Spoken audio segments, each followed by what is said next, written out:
RRM é a sigla em inglês, né? Eu costumo utilizar ela porque é uma sigla bastante conhecida, assim, para quem pesquisa nessa área de redes celulares. Então, RRM é Radio, deixa eu escrever aqui para vocês, RRM, Radio Resource Management, ok? Em português é gerenciamento de recursos de rádio. Então, quando eu falar RRM, vocês já sabem do que se trata, né? Então, vamos lá. Um pouquinho aqui de fundamentos. A gente, na unidade passada, nós estudamos aspectos relacionados à qualidade de serviço, né? E a gente falou mais de questão de requisitos, de qualidade de serviço, as características das aplicações multimídia, né? O que era aplicação multimídia, o que não era, o que é aplicação de vídeo, de voz, etc. Então a gente falou bastante sobre questão de características e requisitos dessas aplicações. Mas aí ficou uma pergunta no ar, assim, né? Vocês poderiam pensar assim, ah, beleza, as redes eu consigo é, colocar um monte de aplicação nas redes, cada uma tem uma característica diferente, tem um requisito que eu tenho que cumprir, mas como é que eu faço isso? Né? Como é que a rede é capaz de garantir essa qualidade de serviço? É aí onde o gerenciamento de recursos de rádio entra, tá certo? A infraestrutura e quem está operando essa rede, né? Ele tem um conjunto de recursos disponíveis que ele pode estar alocando, né, dentro da infraestrutura e também para os usuários dessa rede, de modo, né, que quando esses usuários eles recebem esses recursos, né, aqui a tela eu ainda não mexi, tá? Então deixa um pouquinho ela aí que eu tô ainda fazendo aqui a introdução. Aí, uma vez que os usuários recebam esses recursos, o que são esses recursos afinal, né? São coisas que são necessárias para os usuários transmitirem e receberem os seus dados, tá? Então, de um modo geral, esses recursos eles vão viabilizar a transmissão de dados, tá? Quanto mais recursos um usuário tiver, maior a taxa de transmissão que ele pode atingir, por exemplo. Ou pensando no lado da latência, do atraso dos pacotes. Né? Quanto mais recursos ele tiver, ou então se os recursos forem bons para ele, porque os usuários eles podem receber recursos bons ou ruins da rede, né? Porque a gente está falando de uma rede móvel, que é uma rede celular, por exemplo, né? Que os usuários estão se movendo, por exemplo. Então, um usuário que está andando num carro, né? A gente viu, né, desde o começo da disciplina, que esse canal, o canal do usuário, que a gente chama de canal, é o enlace de comunicação, né? Ele é variante, né? Ele varia no tempo, ou seja, a qualidade desse canal ele varia no tempo, ele varia no espaço, ou seja, se o usuário se mover de um canto para outro, a qualidade desse canal pode e deve mudar, né? E ele varia na frequência também. Então, dependendo, se você tem um sistema que opera numa faixa de frequência, se aquele usuário receber uma fatia dessa frequência, né, em um ponto do espectro, ele vai ter uma qualidade. Se esse mesmo usuário, no mesmo tempo e no mesmo espaço, receber uma outra fatia do espectro, ele pode ter uma outra qualidade, tá certo? Na transmissão dele, porque a qualidade do canal ela varia na frequência também. Então, é variação para tudo que é lado, né? Ou seja, é um sistema altamente dinâmico. E aí, os usuários, ao receber esses recursos, eles podem receber recursos bons, ou seja, que são adequados para ele, são recursos que ele vai ter uma relação sinal-ruído alta, e aí ele vai ter um sinal mais forte, vai ter uma taxa de transmissão mais alta. Ou então, o que sobrou para ele de recurso, porque os usuários eles vão estar competindo por esses recursos.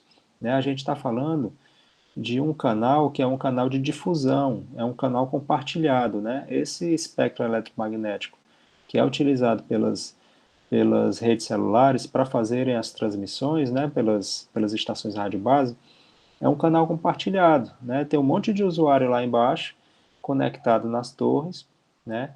E cada torre tem o seu pool, né? O seu conjunto de recursos. Então, e eles são limitados, né?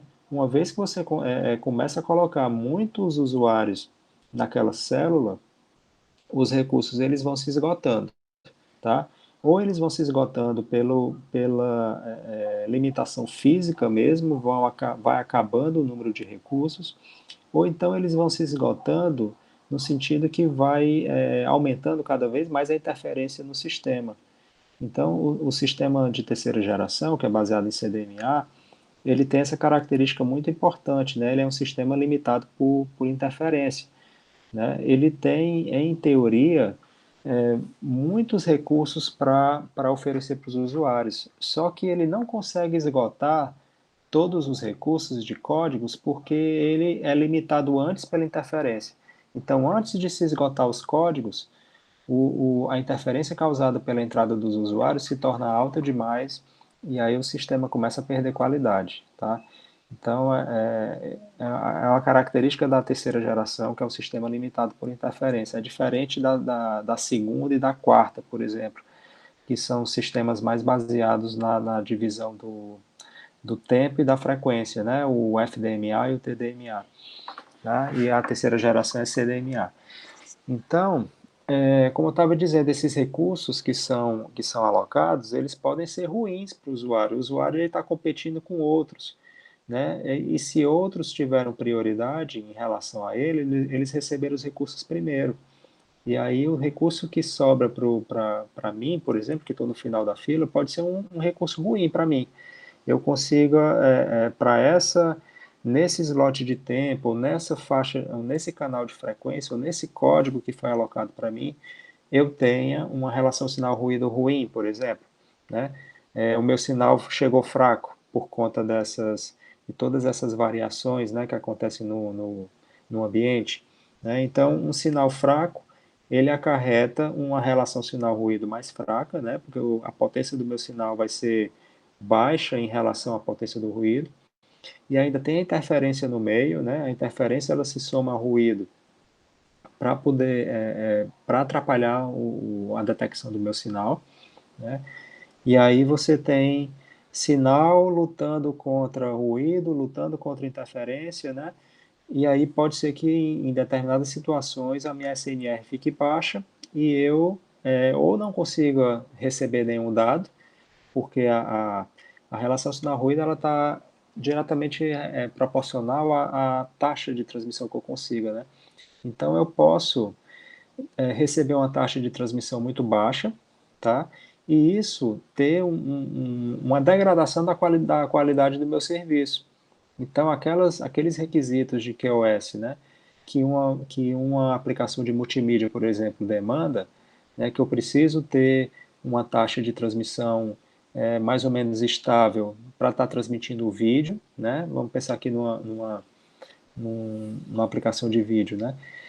Ele tem que ter uma taxa relativamente alta, né, mais ou menos constante, porque esse vídeo eu não quero que ele fique travando, né? Se eu estiver fazendo um streaming ou se eu estiver fazendo uma videoconferência, eu não quero que ele trave, né? Então, ele tem que, ao longo da minha sessão de vídeo aberta, né, eu tenho que ir recebendo recursos de uma forma mais ou menos constante e homogênea para permitir que essa transmissão ocorra de forma tranquila, sem travamento, né, e sem erros, tá certo?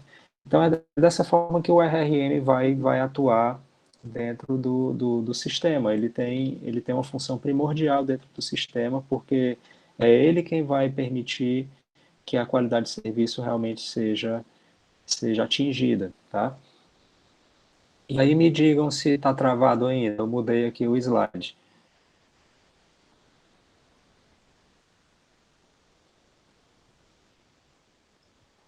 Agora mudou de slide, professor. Já mudou, né? Beleza. Então, se travar de novo, vocês me avisam.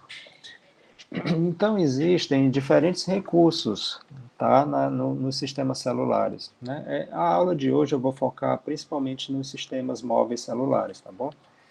Então, a gente pode considerar a potência das estações rádio base e a potência das estações móveis, que são os celulares, né, como um recurso, tá certo? Essa potência, eu posso variar ela de acordo com a minha vontade. Assim, usuário, eu não consigo fazer isso, né? Mas os algoritmos que estão rodando dentro do meu celular, né?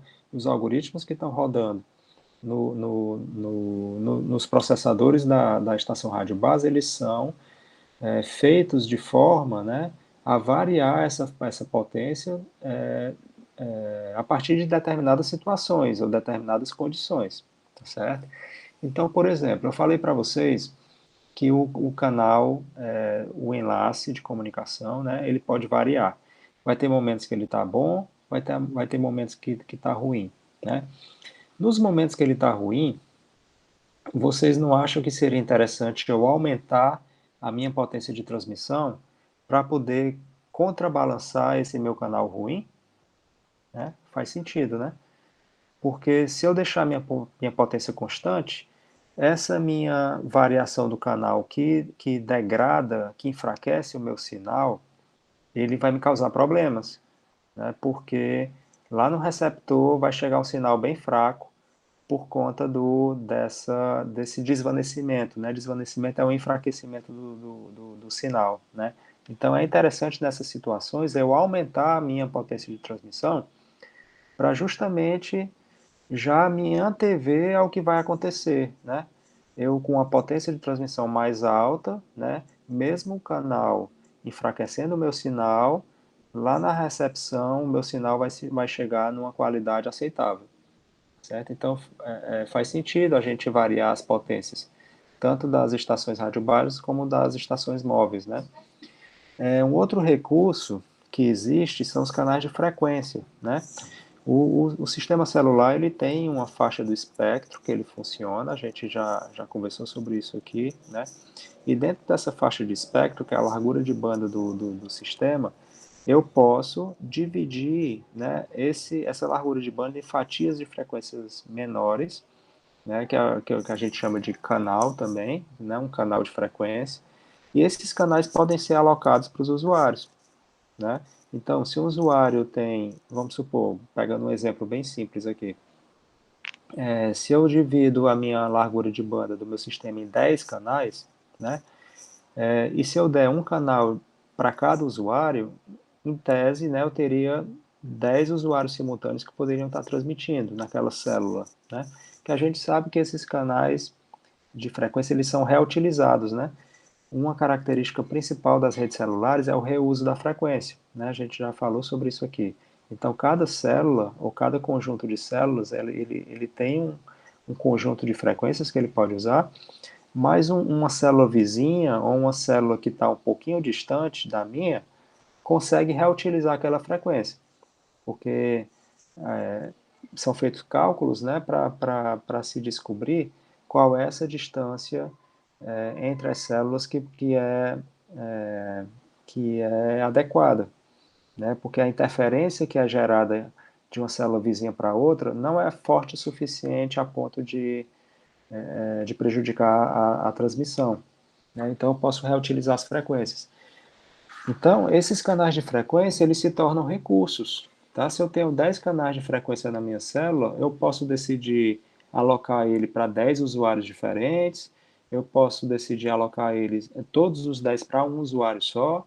Né? Vamos supor que esse usuário ele esteja rodando a aplicação dele e ele tem certas garantias de qualidade de serviço que ele tem que atingir, e vamos supor que ele está muito perto de violar os requisitos de QoS que ele tem. Né? Ele foi deixado para trás, por exemplo, no passado, ele estava tendo prioridade menor, então outros usuários foram recebendo recursos na frente dele, sendo que o tempo dele estava correndo, né? O reloginho dele estava correndo, ele estava esperando receber pacotes, ou estava esperando transmitir pacotes, e ele não estava recebendo recursos, ele estava lá em stand-by. Né? Então tem uma hora que essa qualidade de serviço vai ficar ruim para ele. Né? O vídeo dele vai começar a travar, né? a ligação de voz dele que ele está fazendo também vai ficar ruim, né? A página que ele está querendo carregar na internet não vai carregar, então ele vai começar a sentir uma degradação de QoS, né? Então, os algoritmos de RRM, eles têm que ter uma inteligência para ficar monitorando como é que está a qualidade das aplicações para poder ver que esse cara agora que tinha ficado para trás, ele tem que subir agora no grau de prioridade, né? Porque senão ele vai, ele não vai conseguir rodar as aplicações dele. Então ele sobe na fila, né, de prioridade e aí começa a receber mais recursos. Então pode ser que um usuário desse, numa situação extrema, ele receba todos os recursos da célula, né? Um caso extremo aqui que eu estou falando. Mas esse dinamismo ele pode acontecer, né? A célula, né, a estação rádio base, ela tem um conjunto das frequências e ela pode alocar isso do jeito que ela quiser, né? A mesma coisa em slots de tempo. Se a gente está falando de TDMA, né, que é o múltiplo acesso por divisão de tempo, né, cada slot dentro de um quadro, dentro de um frame, ele é uma oportunidade de transmissão de dados, né? E isso é feito de forma cíclica, né? Tem um rodízio. Então, os usuários que estão sempre recebendo slots de tempo, né, são recursos que ele recebe para transmitir ou para receber, né? Então, quanto mais slots ele receber, né, maior a taxa de transmissão dele, né, menor vai ser o atraso que os pacotes desse usuário vão esperar na fila, né, para transmissão e etc. Tem também os códigos CDMA, né, como eu falei para vocês, os sistemas baseados em divisão de código, né, por exemplo, a terceira geração, ela tem um conjunto de códigos que são utilizados, que são espécies como é que eu posso dizer? O código ele vai funcionar como se fosse uma codificação, uma chave que você usa, né, para embaralhar ou para... É como se fosse uma impressão digital que você usa para aquele usuário, certo? Então, se você aloca um código para ele, né, a transmissão dele ela vai ser embaralhada junto desse código e esse embaralhamento ele é único, tá? Um usuário que recebe um outro código, ele vai ter a transmissão dele embaralhada com outro código. E eles podem ser transmitidos ao mesmo tempo, podem ser transmitidos na mesma frequência, e esse embaralhamento eles vão se misturar, mas eles conseguem se separar depois lá no receptor, né? Basta que o receptor saiba o código que foi utilizado. E aí, sabendo o código, ele consegue decodificar esse sinal. É como se fosse uma espécie de criptografia, tá? Mas não é criptografia, né? Isso aqui tem toda a teoria por detrás aí da parte do CDNA, tá? Então, cada código desse também é considerado um recurso porque existe um número limitado de códigos dentro do sistema CDMA, principalmente no downlink, né? Nas transmissões da base para os celulares, o número de códigos é limitado. No uplink você não tem muito essa limitação, porque o número de códigos possíveis de ser usados é muito alto.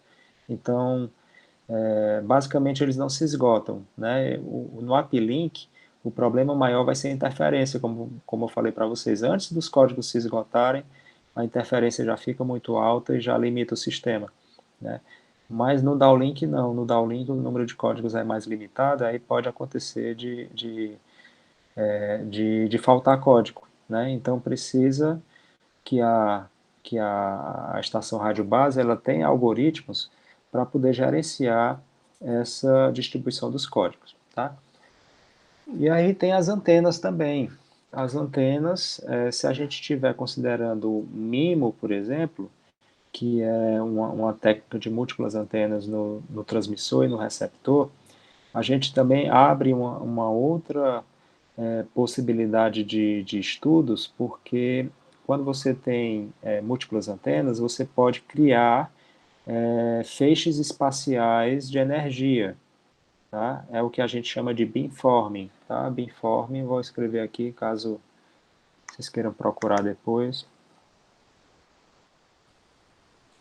Beamform é formatação de feixes, tá? Então, você pode formatar feixes direcionados para regiões do espaço, tá? Então, isso também pode até ser utilizado em redes Wi-Fi também. Os access points que têm múltiplas antenas, né? Eles podem fazer isso. Então, e as redes celulares também podem, né? Então, a antena, lá a estação rádio base, por exemplo, ela é formada por um conjunto de antenas, tá? Ela pode criar feixes de energia onde ela direciona para pontos específicos da região que ela está cobrindo, tá? E aí você pode fazer transmissões paralelas. No mesmo tempo, na mesma frequência, no mesmo código, você pode fazer transmissões paralelas utilizando esses feixes, né? Aí você pode aumentar a confiabilidade da tua transmissão, ou você pode aumentar a taxa de transmissão. Então, todo o jogo por detrás aí do uso desses feixes também é considerado gerenciamento de recursos, tá bom? Vocês estão vendo aí a minha tela mudando?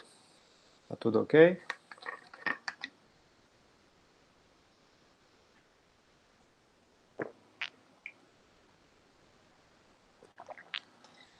Ok. Então, deixa eu beber uma aguinha aqui.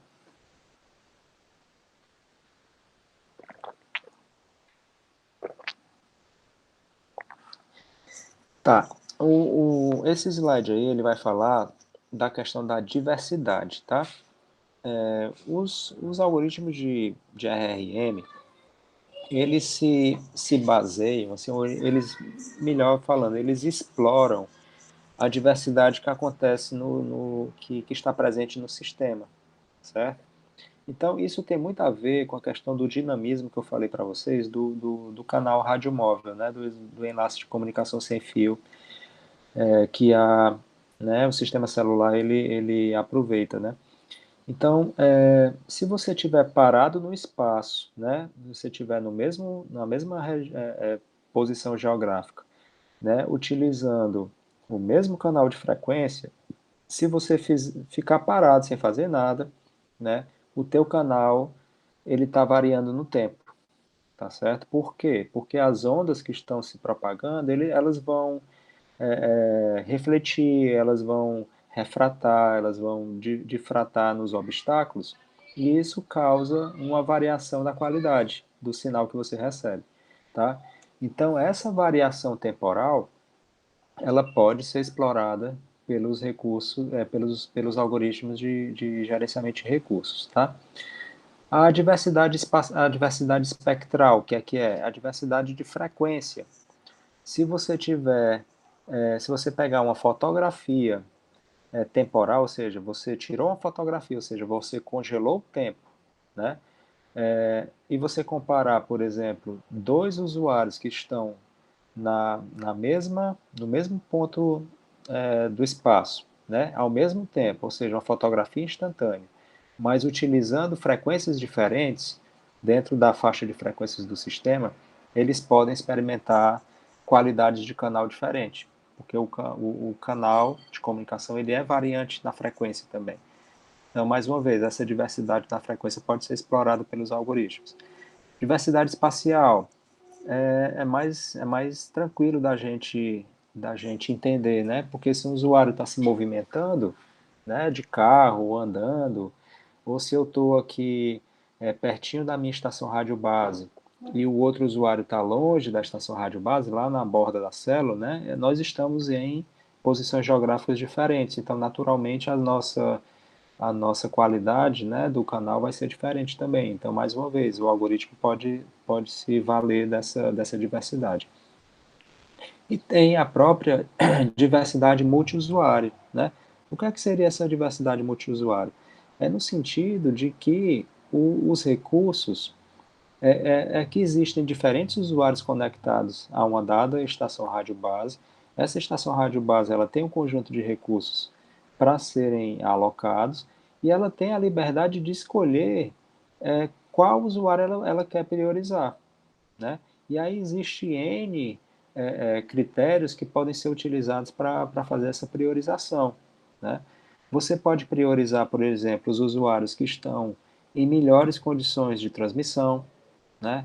E aí você vai priorizar, dar os recursos para esses usuários que vão atingir, né, ou que podem atingir maiores taxas de transmissão, né? Você pode tentar priorizar os usuários que estão em piores condições, né? Aqueles caras que estão com uma qualidade muito ruim, que eles vão ter poucas oportunidades de transmissão e você vai querer priorizar eles. Você pode fazer um misto das duas coisas, né? Ou seja, você pode priorizar talvez a satisfação geral dos usuários na tua célula, ou seja, olhando para os critérios de QoS, quem é que está satisfeito, quem é que não está satisfeito, quem não está satisfeito, se eu priorizar agora, ele vai melhorar a satisfação dele, ou seja, eu posso brincar com vários desses critérios. Então, essa diversidade multiusuário que vem das características diferentes dos usuários e das características também, por exemplo, um pode ser pedestre, outro pode ser veicular, né? Eu posso também ter variações na própria nas aplicações que ele está rodando, né? Um usuário ele está assistindo um filme, o outro está navegando na internet, então toda essa diversidade das aplicações dos usuários podem ser exploradas pelos algoritmos também. Ou seja, tem muito pano para manga, né? Tem muita coisa que pode ser feita e também é um tema interessante para a pesquisa, né? Porque para cada sistema que é lançado, né, 3G, o 4G, o 5G, você sempre vai aparecer novidades em relação aos algoritmos de gerenciamento de recursos, porque às vezes os recursos, o tipo dos recursos mudam. Por exemplo, na rede de segunda geração não tinha CDMA, não tinha códigos CDMA, né? Então, isso surgiu na terceira geração. Então, quando surgiu a terceira geração, surgiram algoritmos de RRM específicos para otimizar essa história dos códigos, né?